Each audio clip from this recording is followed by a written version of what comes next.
Oh my God, they're dead! Who could have done such a heinous act? I bet it was that frog down by the swamp. I don't like that frog. He's got them shifty eyes. It was that escaped convict Ironjaw, that rapscallion. I bet it was that strange shadowy figure that likes to swing in the park on Thursday nights. I swear to you, it was my stuffed panda. He's possessed. It could have been Ricky's arm. We haven't seen it since it got cut off. I definitely know who the killer is. Blank is the killer. Hello. Welcome to the fourth installment of Blank is the Killer, the unoriginal horror movie podcast, birthed from the silly idea of watching a horror movie that is new to me every day in October. I have a lot to blabber on about this week, so buckle your pants and crank the volume to a reasonable level. I don't want anyone getting tinnitus. Number 1, Bride of Frankenstein, 1935, directed by James Whale. Mary Shelley begins telling some chaps how the story of Frankenstein continues. We are now in the movie, which starts off right where the first left off. The monster is thought to be dead after the windmill he was on burned down. He's alive though, and kills some peeps. Baron Frankenstein is also still alive somehow. He gets a visit from Dr. Pretorius. Dr. P wants the Baron to help him create a woman. Baron says no. The monster walks through a forest, gets captured, escapes the chains due to being super jacked, then hangs out with the blind monk. They become best friends. The monk teaches the monster the joys of drinking and smoking. They have a chill sesh, which is rudely interrupted by some dudes who attack the monster, causing him to accidentally burn down the monk's hut. And then one of the dudes throws the monk over his shoulder and steals him. The monster is chased off. He hides in a tomb and meets Dr. P. They become friends, and the monster becomes the muscle for Dr. P, who is now able to force the Baron to help him make a lady, after the monster steals the Baroness. A murderer is sent out to get a last-minute heart, and a bride is brought to life. She hates the monster and screams at him. Since the bride hates the monster, he decides to blow up the castle instead of spending another minute in the friend zone. The monster allows the Baron Frankenstein and his Baroness to escape and kills everyone else by pulling a curious lever that for some reason causes enough energy to surge and blow up the tower. Why did they even install that lever? Anyways, the monster, and to no one's surprise, one of the murderer assistants employed by Dr. P, are the killers. This is the shortest movie I've watched this month, coming in at only 75 minutes, but it's packed to the brim with fun. My favorite part of the movie is the monster and monk friendship time, which reminded me of Maniac Cop 2. It's just minutes of two dudes burrowing down with some drink and smokes playing music. The monk is a terrible influence though, since after this meeting, all the monster wants to do is drink, smoke, and create ladies. Other things that I enjoyed were the monster slapping people over and the bride showing up for 2 seconds at the end only to scream multiple times at the monster. She's alive in the movie for all of 5 minutes, and her dialogue is literally just screams. There's a part in the movie where Dr. P shows the Baron his collection of tiny people in jars he somehow created with science.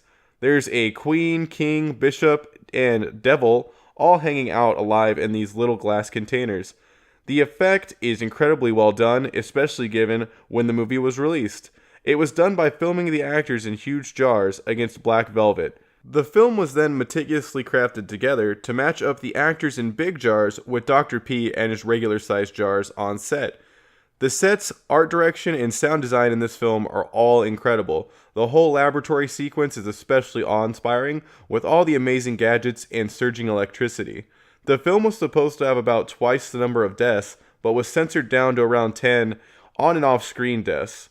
This was the great Boris Karloff's second time portraying the monster. He ended up breaking a hip while shooting the beginning sequence with the water, but powered through to complete the film. I had a great time watching this film. I have a confession.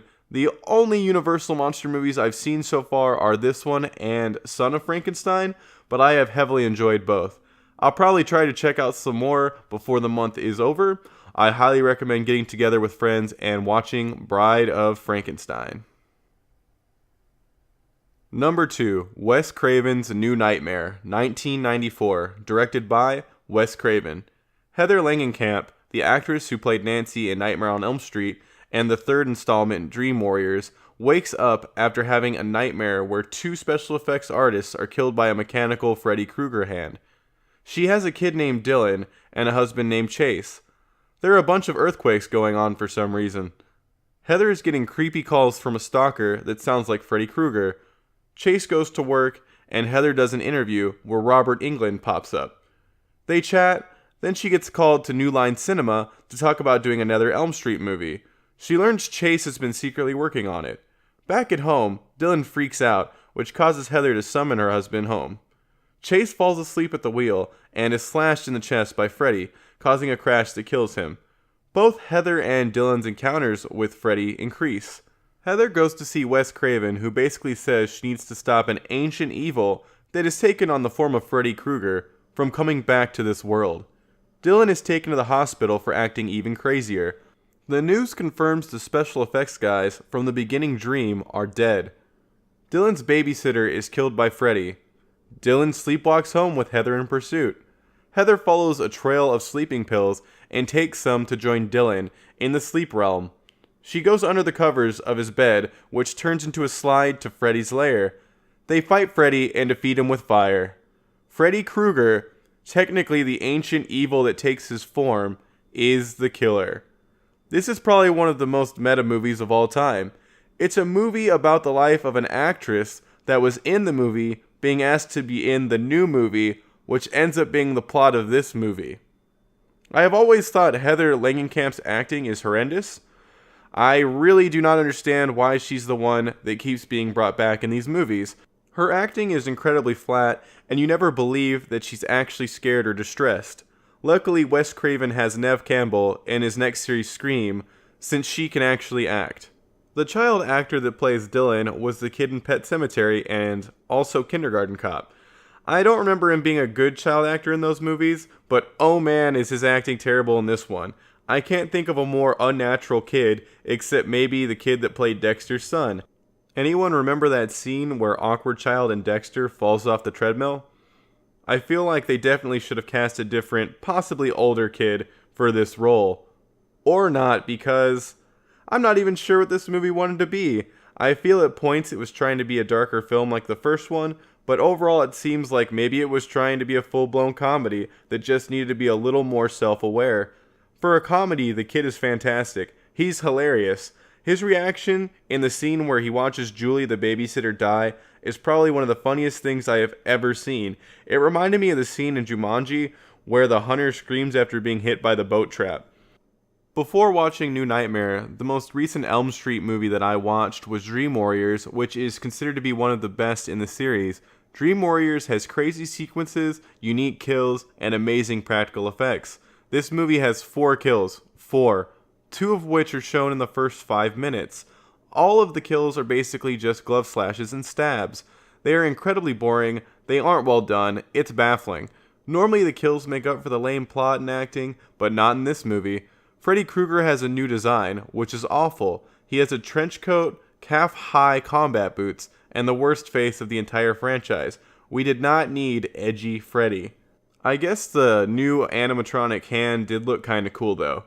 If you've ever wondered how Cheez-Its are made, they get a bunch of plain crackers at a factory, sit them down at a small movie theater with seats for bite-sized snacks, then play this movie. It's a complete cheese fest and not in a good way. At times the music sounds like what you would hear if you walked into a store and hit demo on a cheap keyboard. The set designs are also extra cheesy. When Heather finally arrives in Freddy's lair, I thought the set looked cool for 2 seconds, but then I saw that it's littered with the crappiest looking fake pillars with awful plastic plants covering them. There is a classic Freddy bitchism in this one. Heather falls into a pot which breaks, revealing snakes. Freddy grabs her and says, "Pick a pet for the Rugrat, bitch." Everyone knows pot snakes make wonderful pets for small children. There's a part in the movie where the babysitter Julie is told to keep Dylan awake. 2 nurses come in to sedate him. She clocks one of the nurses in the jaw, knocking her down, while the other sedates Dylan with a syringe. Julie then threatens to stick the other nurse with a random syringe if she doesn't leave them alone. Heather must be paying the babysitter pretty well for her to assault nurses that are only doing their job at the drop of a hat. I feel like I needed to watch this since I've seen every other movie in the series. It was a neat premise and cool to see a bunch of actors from the movies, studio heads, and Wes Craven playing themselves. I don't recommend it though. Only watch this if you have seen every other movie and are a completionist. Watch any other Elm Street movie instead, or if you are really jonesing for a movie where there is a different world accessed by sliding into underbed portals, watch Little Monsters with Fred Savage and Howie Mandel. Number 3, Prevenge, 2017, directed by Alice Lowe. After losing her partner who was cut off the safety line while cliffside rock climbing in order to save the others on the line, a pregnant woman named Ruth starts offing the survivors at the behest of her unborn daughter. She easily kills the first 3, has to kill a nice guy witness after she takes out the 4th, almost gets caught by police after murdering the 5th. When she finally gets to the final victim, the instructor of the climbing team, he talks her out of killing him. Ruth then has her baby, whom no longer talks like she did in the womb. Ruth goes to the site of her partner's death, where she sees the instructor hanging out. The movie fades to black as Ruth throws up her arms to attack the instructor. Ruth and an alleged group decision to cut a man off a safety line are the killers. This movie was not only directed by Alice Lowe, she also wrote and starred as the main character, which is incredibly impressive. Not only did she put on all those hats, she wore them well. Most of the time when a director decides to act in their movie, it doesn't go well. See Wes Craven's New Nightmare. But I really enjoyed her performance. There was a real beautiful shot of tears landing on her pregnant stomach, which I thought set a nice starting place for the character. That's not to say the whole movie is depressing. The movie is a comedy and has some pretty funny bits and jokes throughout. One of the funniest scenes is where Ruth is in a woman named Len's house. Ruth makes her murderous intentions clear. Len runs around the corner. Ruth takes out a knife, and after rounding the corner, sees that Len has put on boxing gloves. Len jabs Ruth a few times in the face before being stabbed in the gut. It was very surreal. I don't know about you, but I think the last thing I would try to defend myself with when there's an attacker in my home would be boxing gloves. The music is fantastic throughout. The score was done by a duo that goes by the name Toy Drum. It's synthy, which I know is being done a lot these days, but it's unique enough and matches the tones and beats of the film perfectly. I did like that not all of the people that were killed were terrible sleazeballs. A lot of the time in these revenge flicks, the people the main character is exacting their murderous revenge on are completely evil, which automatically makes the main character some sort of cool vigilante. In this movie, Ruth kills some people that don't seem that bad and one person that is completely innocent. Her reasoning for killing these people isn't even that solid. All of this makes her character more interesting. Don't worry, you will still get to see some great misogynist deaths. The gore in this movie is well done and practical. Most of the kills are throat slits, but you will also be delighted by a severed penis and the top of a statue being jammed and broken off in an eye socket. It's a fun film that hits on the very real fear of how having a baby can change your life. Will your potential baby ruin your life by making you kill people to avenge a loved one's death? No one knows for sure. Number 4, Sadako vs. Kayako, 2016, directed by Koji Shiraishi. 2 college girls get a hold of the one and only cursed videotape that summons an evil spirit named Sadako. Anyone who watches the video dies in 2 days. One of the girls, Natsumi, watches the video, while her friend Yuri misses it due to texting. Sometimes texting during a movie can save your life, I guess. A high school girl named Suzuka has her own story going on at the same time. She is being beckoned to a haunted house that contains the evil spirits of Toshio and the much deadlier Kayako, which kill anyone who enters, including 4 little boys who end up in it later in the movie. The college girls talk to their professor, who is an expert when it comes to the cursed tape. He watches it and takes them to a priestess who tries to exorcise the video watchers. It doesn't go well. People die, including the priestess who had contacted Kaiko, a supernatural fighting superstar, preemptively in case of her demise. Yuri watches the tape after making Natsumi hand it to her thinking that doing this would remove the curse from Natsumi. They are now both cursed. Kaiko and his assistant show up and come up with a plan to have Sadako fight Kayako. Natsumi tries to kill herself, but Sadako murders her before she can. Suzuka goes into the house. She is saved by her parents sacrificing themselves. Kaiko shows up and tells her the plan. Yuri and Suzuka go into the house as bait. Suzuka watches the video. The spirits fight and end up combining into a super spirit a la a Dragon Ball Z type fusion. Everyone but Kaiko's assistant and Suzuka dies before the screen fades to black after the reveal of the new merged spirit. Sadako, Kayako, and Toshio are the killers. One of the first horror movies I saw in theaters was the American remake of The Grudge with Sarah Michelle Gellar. Little me thought it was pretty spooky, especially that attic scene. I watched the Japanese version a few years later. The sound that the spirit Kayako makes is incredibly chilling. I've never watched any of the Ring films, but knew the basic idea coming into this movie. The premise is pretty ridiculous, which made me have to check this one out. As always with these types of film, the spirits are incredibly creepy. You wouldn't think ghosts of Japanese girls and a boy would be that scary, but something about the irregular way they move and the sounds they make raised the hair on the back of my neck. The spirits are mostly done without relying too heavily on animated effects. The one scene that would have turned out a lot better without the CGI would have been the merging of Sadako and Kayako. If they had looked more like something practical out of The Thing when merging, that scene would have been exponentially better and would have resonated a lot more with me. When the spirits are fusing together, the shape they form is still gross and well designed. It gives off an Akira/Cronenberg vibe. I expected this movie to be a lot funnier than it is. The ridiculous over-the-top character of Kaiko was humorous, but for the most part, the film just plays like a quicker version of the two stories, with a very brief fight scene thrown in at the end. If you haven't seen The Grudge or The Ring and are looking for a quick way to watch both, this is the movie for you. If you want the full experiences, I'd recommend sticking to the individual films. This versus movie is fun, but the fight scene and fusion are given so little screen time that I felt like I wasn't given everything I'd been promised. Number 5, Lake Nowhere, 2014, directed by Christopher Phelps and Maxim van Scoy. After some made-for-the-movie trailers play, a group of friends arrive at a cabin near a lake. They all start hanging out while one of the guys named Danny gets naked and goes for a swim. We see him strangely get pulled under the water. Back at the cabin, the friends are partying it up. Danny comes back still naked and bluish. The gang puts him to sleep. A girl named Bonnie wakes up to the sounds of Danny eating her dog. She freaks out as one does, and Danny smashes her face multiple times into a wall.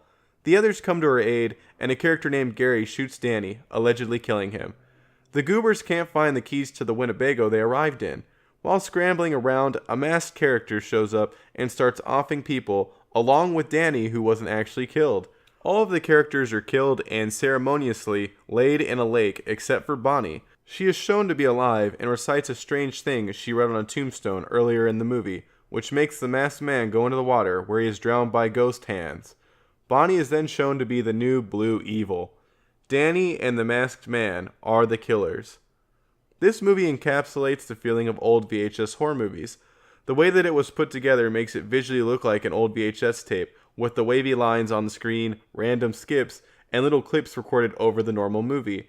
It's an incredibly short film, coming in at only 50 minutes, which beats out Bride of Frankenstein for being the shortest movie I've seen this month. It's basically a slasher done quick. You meet the friends who basically all fall into a trope character role, then the murdering starts. What's shown on screen is nothing incredibly special story-wise. There is a sequence at the end that has the masked guys ceremoniously putting corpses in the lake, which felt out of place and slow given the fast-paced nature of the rest of the movie.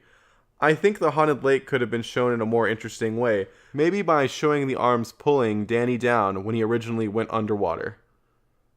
The ending doesn't make a lot of sense either. It seems like the lake has to have someone to feed it dead bodies, and by reciting some words you can become the new killer and allow the old one to finally die. I'm not 100% sure on that.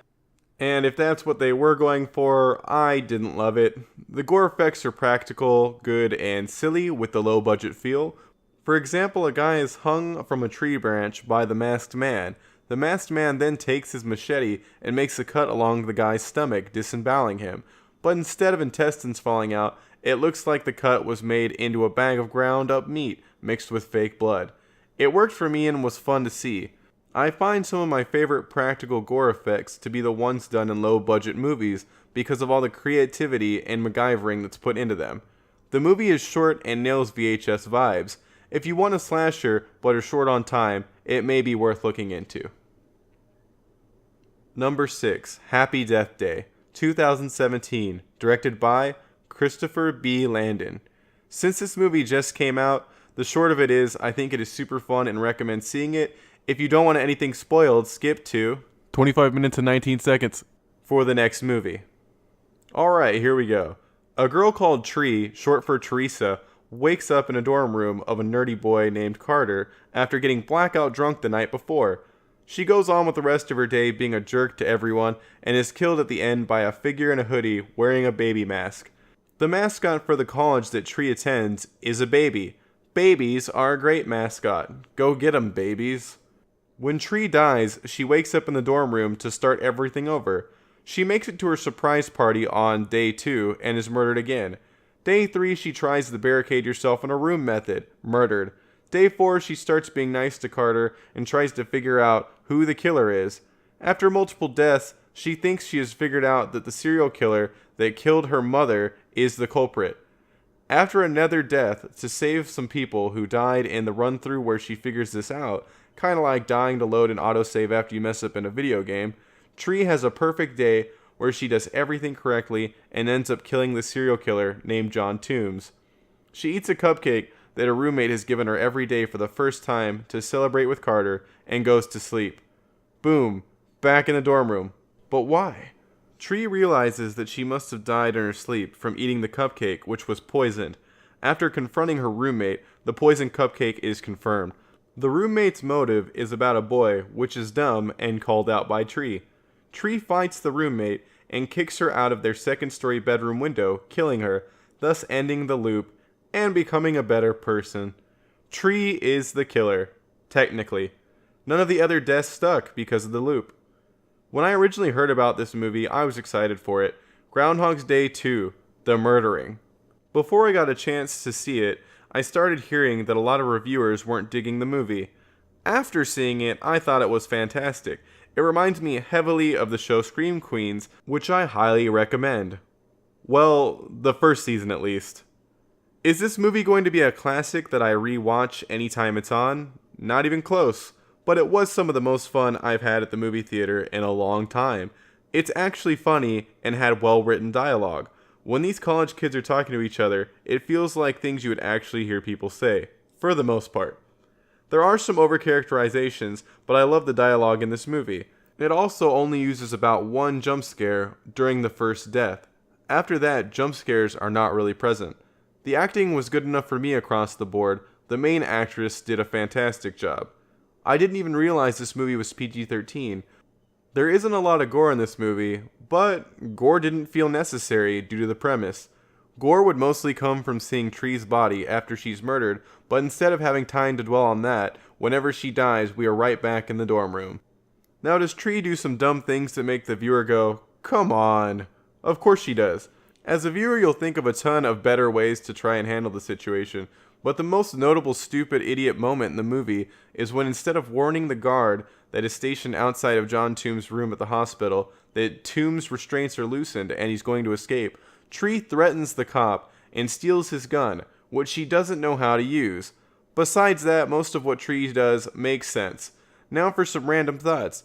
During the introduction of the Universal logo, the logo is rewound and played 3 times, which is a nice gag. The movie actually has a funny fart joke in it. Throughout the movie, you are waiting for someone to acknowledge Groundhog's Day, and surely enough, Carter brings it up at the very end. This was a really fun one that came from the Christopher B. Landon, who wrote Disturbia and The Paranormal Activities. Happy Death Day has got some plot issues and inconsistencies, but a ton of charm. I highly recommend watching this and season 1 of Scream Queens, unless you absolutely hate college settings. While at the theater, I ran into Austin. I gave him up to 30 seconds to give his thoughts on the film in the segment 30 Seconds to Live. filmed outside the theater with my phone edition. Austin? So yeah, Groundhog Day, except where Bill Murray actually dies at the end. It's actually a really fun movie. I really enjoyed it. It was, if you hate college movies, probably don't see it, just because there's tons of college humor, but if you like seeing college kids die, then probably go see it. It was really great. Groundhog Day. It was awesome. Dead. Number 7, Baghead, 2008, by Jay and Mark Duplass. After seeing their friend debut a movie at a festival, 4 actors that aren't getting work decide to go to a cabin to knock out a script that has roles for each of them. While there, a guy with a bag on his head is seen by one of the girls named Michelle. Michelle tells everyone about the guy, thinking it was a dream. The group starts writing a movie about the Baghead killer. The loser character named Chad has the hots for Michelle and absolutely no chance of getting her. Michelle wants to get with Matt, who is trying to get back with his ex, Catherine. Michelle sneaks Matt a note that says to come up to her room. A guy with a bag on his head shows up. Michelle thinks it's Matt, but Matt never went up to her room. The rest of the movie you think there might be a killer, then there isn't. But there might be. Then there is. The group is chased by a man with a bag on his head. The bag-headed man kills Matt, and Chad gets hit by a truck trying to get help. It's then revealed that the director friend is the bad guy. Matt is alive, and they film the whole thing. Chad is also still alive. No one is the killer. This movie is shot kind of like a documentary with a handheld camera shoved into whoever is on screen at that time's face. The way it's shot made me almost nauseous. Everything is shot with close-ups and unnecessary zoom-ins. Out of all the movies I've seen this month so far, this one is definitely the biggest waste of time. It's not really a horror movie. It's mostly a movie about friends' interactions and a sad boy. The characters are given loads of time to develop, but at the end of the film, I couldn't have cared less about them. The acting is fine for the most part, and it does feel kind of realish. That's really all the positives I have for this one. It's basically a more garbage version of The Village, a movie I didn't like at all. I don't even want to waste more time complaining about Baghead. Don't watch this. If you want to see a movie that is trying to be as real as it can be, while also being engaging and absolutely horrifying, watch Kids by Harmony Korine. It's not a horror movie per se, but definitely has some frightening stuff, and is scarier than this film. And that wraps up week 4 of Blank is the Killer. 28 movies so far. I can barely believe it. Next week is going to be a little different since there are only 3 never seen by me movies left. I honestly haven't fully decided what I plan on doing, but I think I'll probably gush about some movies I really enjoy, which will probably kill all of my credibility. I see some TV shows being thrown into the mix as well. Who knows? I might even get a little self-indulgent and talk about the Bloody Reuben more in depth. I can promise you 3 more movies in the horror genre at the very least. I'd like to thank Sticker Fridge for hosting Blank is the Killer on iTunes. If you like movies, which I'm willing to bet you do, go listen to their offerings and check out their videos too. Search Sticker Fridge to get sticky with them. I just invented that. You guys can use it if you like it. You've been listening to myself, Josh Baker, the skeleton inside you. Vomit feedback into my mouth like a mother bird to her child, and tune in next week for another dastardly episode of Blank is the Killer. Arrivederci.